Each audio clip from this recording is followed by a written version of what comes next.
ড্রোনের ক্যামেরায় ধরা পড়েছে এক অবিশ্বাস্য মুহূর্ত।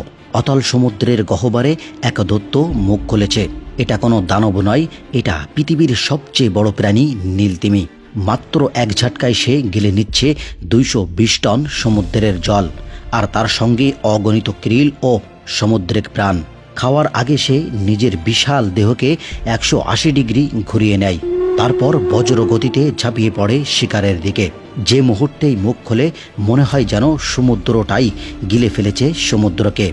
তার গলার ভাঁজ ফুলে ওঠে, মসৃণ শরীর মুহূর্তেই হয়ে যায় বিশাল ট্যাডফুলের মতো। এরপর ফিল্টার করে ফেলে জল, আর পেটে চলে যায় লক্ষ লক্ষ ক্ষুদ্র প্রাণী। প্রতিদিন এই দৈত্যকে টিকে থাকতে লাগে প্রায় 4 টন খাবার।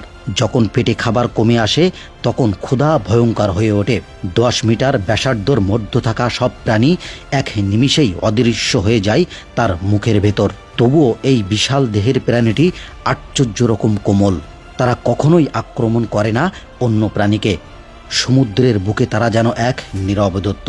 শ্বাস নিতে উঠে আসে উপরে, আর তখনই দেখা যায় তার নাসারন্ধ্র থেকে উঠে আসা 10 মিটার উঁচু জলস্তম্ভ। আর ভাবো, জন্মের সময় তার বাচ্চাটির দৈর্ঘ্য হয় 8 মিটার, ওজন 3.5 কিলোগ্রাম। প্রতিদিন বাড়ে সে 90 কেজি করে। মায়ের পুষ্টিকর দুধেই বড় হয় সেই ভবিষ্যতের দৈত্য। এ যেন প্রকৃতির এক নিঃশব্দ মহাকাব্য। নীলতিমির ভয়ঙ্কর অথচ শান্ত।